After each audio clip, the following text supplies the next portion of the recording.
আল্লাহ ছাড়া কোনো মাবুদ নাই। বলেন তো, আমার মা আমার বাবা আমার জন্য কয়দিনের মাবুদ? আমার চাকরি কয়দিনের মাবুদ? আমার ব্যবসা কয়দিনের মাবুদ? আমার ব্যবসা আমাকে রিজিক দিতে পারে? আমার ব্যবসা আমাকে রিজিক দিতেছে, আমার ব্যবসা কয়দিন থাকবে? আল্লাহ যদি চান যে আমার ব্যবসা ধ্বংস করে দিবে, বাঁচানোর মতো ক্ষমতা কারো আছে? আল্লাহ যদি চান যে আমার চাকরি ছিনিয়ে নিবে, বাঁচানোর মতো ক্ষমতা কারো আছে? আল্লাহ যদি চান যে আমার রিজিক, আমার যে সম্পদ আছে, একটা অসুস্থতার মাধ্যমে আমার সম্পদ কেড়ে নেবে, আল্লাহ তাআলা যদি চান তাহলে বাঁচানোর মতো ক্ষমতা কারো আছে? অনেক কোটি কোটি টাকার মালিক আছে না, গরিব মিসকিন হয়ে গেছে। আবার অনেক মিসকিন আছে না, অনেক কোটিপতি হয়ে গেছে। অনেক প্রভাবশালী আছে না, আজকে প্রভাবহীন হয়ে গেছে। আবার অনেক একবারে নিম্ন শ্রেণীর মানুষ আছে না, অনেক প্রভাব পদা হয়ে গেছে। আপনি সমাজের দিকে তাকিয়ে দেখেন, আপনি নিজের সমাজের দিকে তাকিয়ে দেখেন, যারা একসময় ঠিক মতন খাইতে পারছে না, আজকে তারা সমাজের মধ্যে নেতৃত্ব করছে। আবার যারা একসময় সমাজের মধ্যে প্রভাবশালী ছিলেন, তারা আজকে সমাজের মধ্যে একবারে প্রভাবহীন হয়ে গেছে। কারণ সব কিছুর মালিক কে? সব কিছুর মালিক তো আল্লাহ। সব কিছুর মালিক কে? আল্লাহ। এটার প্রতি বিশ্বাস করা, আমার রব আল্লাহ, আল্লাহ ছাড়া কোনো মাবুদ নাই। মুহাম্মদুর রাসূলুল্লাহ আমাদের আদর্শ, তার অনুসরণ যে ব্যক্তি করবে সে দুনিয়া এবং আখিরাত উভয় জগতে কল্যাণ লাভ করতে পারবে। দ্বিতীয় নাম্বার, আল্লাহ তাআলার ফেরেশতাদের প্রতি ঈমান রাখতে হবে। তৃতীয় নাম্বার, রাসূলগণের প্রতি ঈমান রাখতে হবে। চতুর্থ নাম্বার, কিতাব সমূহের প্রতি ঈমান রাখতে হবে। পঞ্চম নাম্বার, কিয়ামতের দিবসের প্রতি ঈমান রাখতে হবে। ষষ্ঠ নাম্বার, মৃত্যুর পর আবার আমরা জীবিত হইব, এই কথার প্রতি ঈমান রাখতে হবে। যখন কোনো ব্যক্তি এই কথাগুলোর প্রতি ঈমান রাখবে এবং এ রাতে ইবাদত বন্দেগী করবে, আল্লাহ তাআলার কাছে ক্ষমা চাইবে, আল্লাহ পাক রব্বুল আলামিন প্রত্যেকের গুনাহ খাতা মাফ করে দেবে। এখন শুধু বলবো যে ক্ষমা চাওয়ার পদ্ধতিটা, ক্ষমা আপনি চাইবেন কিভাবে? গুনাহ তো করছি, গুনাহ করি না এমন মানুষ খুব কম পাওয়া যায়। আমরা তো সমালোচনা করতে পারি। আপনি একটু বুকটার মধ্যে হাত ধরে দেখেন, হাত ধরে বলেন তো কে কোরআনটা সুন্দরভাবে পড়তে পারেন? আপনি জীবনটা কাটাইলেন, যে আল্লাহ আপনাকে দুনিয়াতে প্রেরণ করলো, এই আল্লাহর কালামটা পড়তে পারেন না, কিন্তু যে পারে তার সমালোচনা ঠিক করতে পারেন। আপনি বুকটার মধ্যে হাত দিয়ে বলেন যে আপনি যে নামাজ পড়েন রসুলের আদর্শ অনুযায়ী নামাজটা হয়েছে কিনা? কেউ বলতে পারবেন না যে আমি নামাজটা পড়তেছি পরিপূর্ণ রসুলের সুন্নত অনুযায়ী হইতেছে, রসুলের আদর্শ অনুযায়ী হইতেছে। তারপরেও যে ইমামে নামাজ পড়ো, ওই ইমামের সমালোচনা ঠিকই করতে পারে। একটু চিন্তা করেন, আপনি চিন্তা করবেন নিজেকে নিয়ে, আমি কার বিরোধিতা করতেছি, আমি কাকে নিয়ে সমালোচনা করতেছি? সর্বপ্রথম তো আমাকে নিয়ে সমালোচনা করা দরকার। আমি কিভাবে নামাজ পড়তেছি? আমাকে যে আল্লাহ আমাকে দুনিয়াতে প্রেরণ করলো, আমি কি আল্লাহর হুকুমগুলো মানতে পারতেছি? আমি কি রসুলের আদর্শ অনুযায়ী চলতেছি? আগে নিজেকে নিয়ে সমালোচনা করেন, আগে নিজেকে নিয়ে ভাবেন, তখন আপনি অন্যকে নিয়ে ভাবার কোনো সময় থাকবে না। আপনি গুনার দিকে তাকান, আপনি নিজের গুনার দিকে তাকান, তখন অন্যের গুনাহ দেখার মতো সময় থাকবে না। আগে আমি আমার গুনার দিকে তাকাই, তখন অন্য মানুষটি গুনাহ করতেছে তার কথা স্মরণ থাকবে না। আমি আগে নিজেকে নিয়ে ভাবি, আমি কি মৃত্যুবরণ করব না? আমি কি সারা জীবন দুনিয়াতে থাকবো? আপনি একটু চিন্তা করেন, একটু চিন্তা করেন। এক সময় ছিলেন শিশু, এখন এক সময় হয়েছেন যুবক, এখন বৃদ্ধা হয়ে গেছেন। কিছুদিন পর মৃত্যুবরণ করতে হবে। কেউ দুনিয়াতে থাকে না। আপনার বাবাও আসিল, এখন নাই, দাদাও আসিল, এখন নাই, আপনিও একদিন থাকবেন না। কিন্তু আপনি কি করলেন দুনিয়ার থেকে? কি করলেন দুনিয়ার থেকে? একটু চিন্তা করেন, চিন্তা করা দরকার। বাবা, জোর কইরা চাপায়া দেওয়া যায় না কিছু আপনার উপর, জোর কইরা আমি চাপায়া দেব, চাপায়া দেওয়া আমার সাধ্য নাই। আপনি নিজেকে নিয়ে একটু চিন্তা করেন। আমি অনুরোধ করবো আপনি নিজেকে নিয়ে একটু চিন্তা করেন, আপনি কি করা দরকার ছিল আর কি করতেছেন।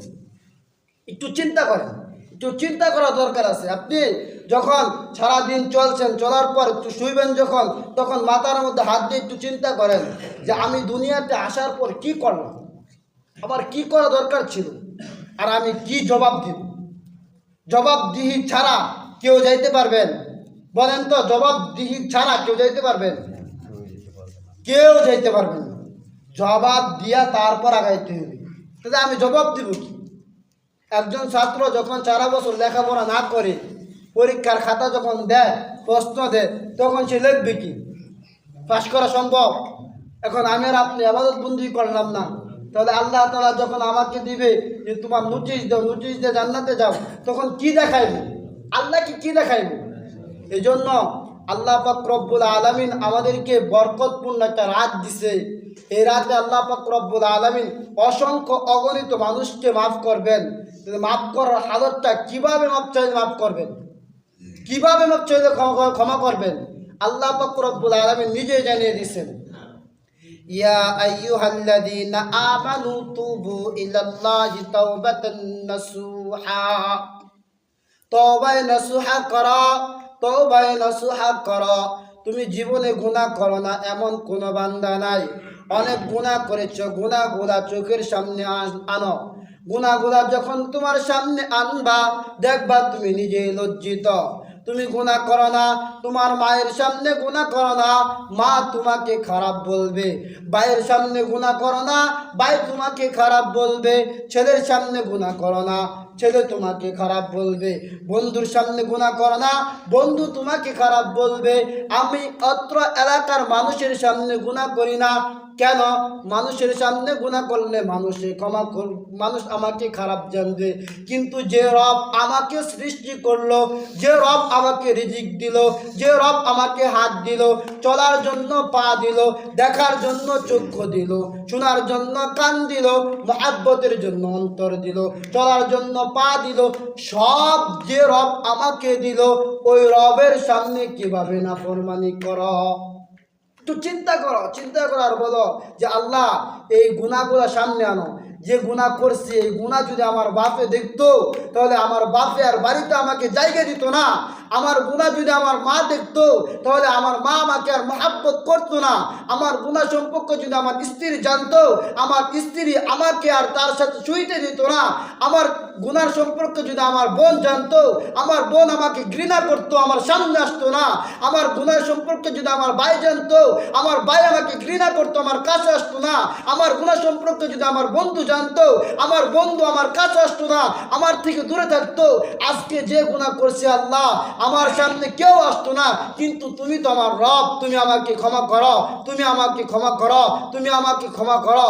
যখন কোনো ব্যক্তি এভাবে আল্লাহ তাআলার কাছে ক্ষমা চাইবে, আল্লাহ পাক রব্বুল আলামিন বলেন, কুল ইয়া ইবাদিয়াল্লাযীনা আসরাফু আলা আনফুসিহিম লা তাকনাতু মির রাহমাতিল্লাহ ইন্নাল্লাহা ইয়াগফিরু যুনুবা জামিআ ইন্নাহু হুয়াল গফুরুর রহিম।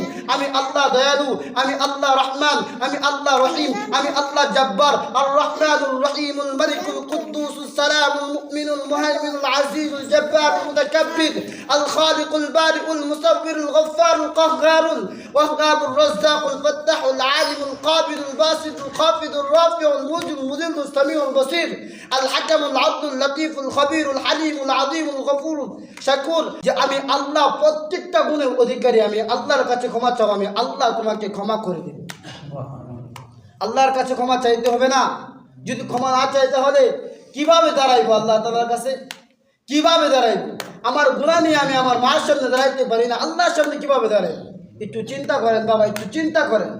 আপনি নিজেকে নিয়ে নিজে একটু চিন্তা করেন, তাহলে পায়ে যাইবেন যে আমি কি করা দরকার ছিল আর কি করতেছি।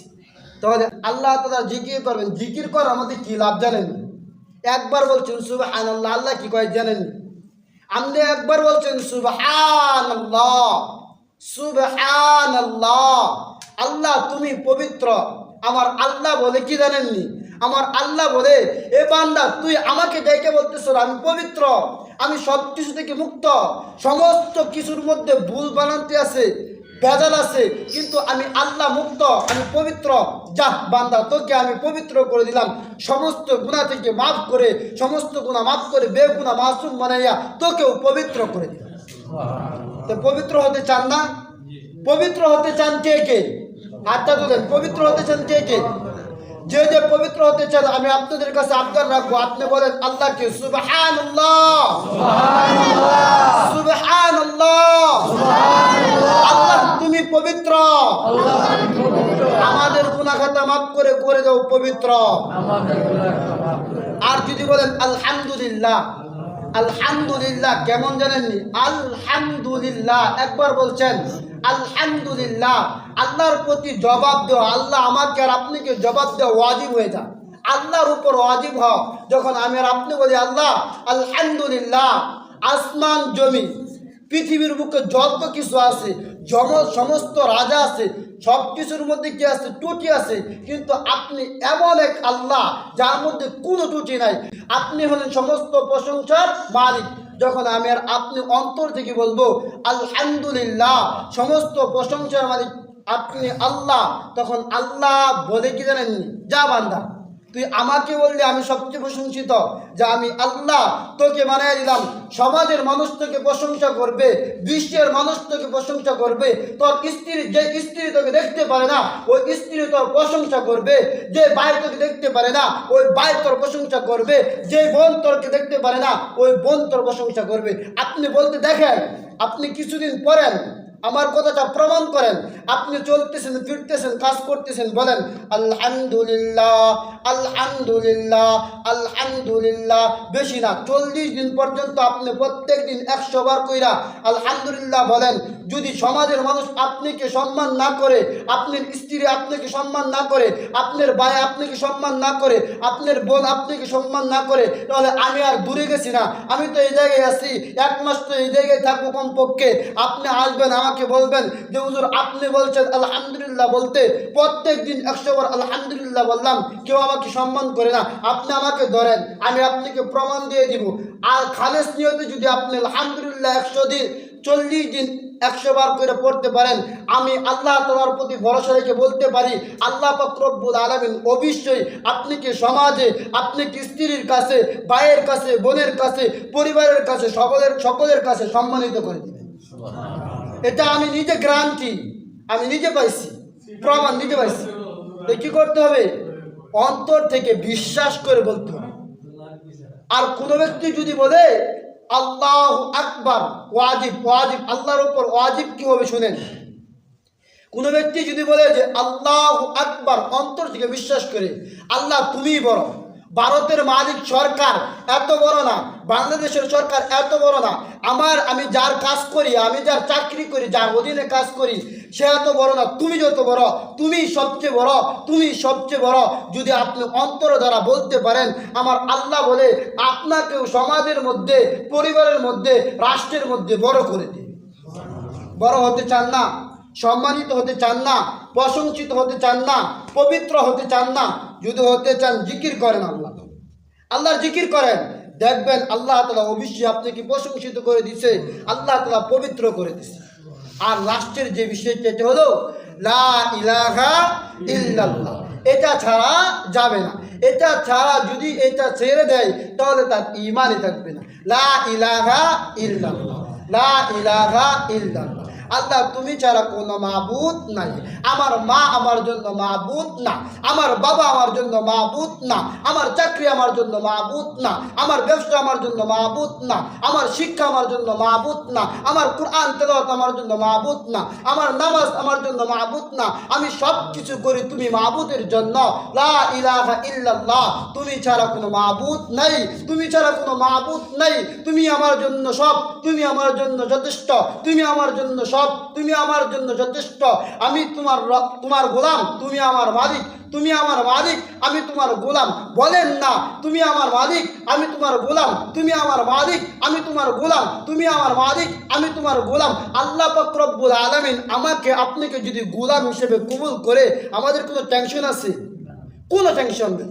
রবের কাজ হলো ক্ষমা করা, গোলামের কাজ হলো অন্যায় করা, মালিকের কাজ হলো মাফ করা, আর অধীনস্থ মানুষগুলোর কাজ হলো অন্যায় করা, ভুল করা। মালিক কি করবে? ক্ষমা করবে। আর মালিকের আন্ডারে যে কাজ করবে সে কি করবে? ভুল করবে। এটাই স্বাভাবিক। মালিকের আন্ডারে কাজ করতে গেলে কর্মচারীর ভুল হবে, আর মালিকের কাজ হলো কি করা? ক্ষমা করা। সাধারণ দুনিয়ার মালিকেই তো অনেক সময় কি করলে, কাকুতি মিনতি করলে মাফ করে দেন। আপনি চাকরি করছেন, ভুল বুঝি হয়েছে, যা কইছেন যে ভাই আমার তো ভুলটা হয়ে গেছে, মালিক কি করে দেয়? ক্ষমা করে দেয়। আর সমস্ত মালিকের মালিক যে আল্লাহ, ওই আল্লাহর কাছে যখন আপনি কৈফিয়তটা পেশ করবেন যে আল্লাহ আমি তো ভুল করে ফেলছি, আমি ভুলে করছি, শয়তানের ধোঁকাই করছি, নবচে আমার আর ধোঁকাই করছি, তুমি মাফ করে দাও, ইনশাআল্লাহ আশা করা যায় আল্লাহ তাআলা আমাকে ক্ষমা করে দিবেন, আল্লাহ তাআলা আমাদেরকে ক্ষমা করে দিবেন। তাহলে আল্লাহ পাক রব্বুল আলামিন আমাদেরকে ক্ষমা করার জন্যই মূলত এই রাত উপহার দিয়েছেন। অন্য কোনো নবীর জন্য এই রাত ছিল না, ছিল? অন্য কোনো নবীর জন্য এই রাত ছিল না। অন্য কোনো নবীর জন্য শবে কদর ছিল না। অন্য কোনো নবীর জন্য শবে বরাত ছিল না। অন্য কোনো নবীর জন্য বৃহস্পতিবার রাত ছিল না, শুক্রবারের আগের রাত ছিল না। অন্য কোনো নবীর জন্য 2 ঈদের রাত বোনাত ছিল না। শুধু এই নবীর উম্মতের গুনাহ মাফ করার জন্য, এই নবীর উম্মতকে সম্মানিত করার জন্য, এই নবীর উম্মতকে বেশি দামি করার জন্য, এই নবীর উম্মতকে সকলের আগে জান্নাত দেওয়ার জন্য আল্লাহ পাক রব্বুল আলামিন এই স্পেশাল রাত বলে দিয়েছেন। তাহলে এই রাতে আল্লাহ তাআলার কাছে ক্ষমা চাওয়া যাবে তো ইনশাআল্লাহ? কে কে ক্ষমা চাইবেন? হাতটা তুলেন তো, একটু হাতটা তুলেন। ইনশাআল্লাহ চাইবেন তো? আল্লাহর জিকির করবেন তো? আল্লাহ পাক রব্বুল আলামিন আমাদের প্রত্যেককে আল্লাহ তাআলার বেশি থেকে বেশি ইবাদত বন্দেগী করার তৌফিক দান করুন।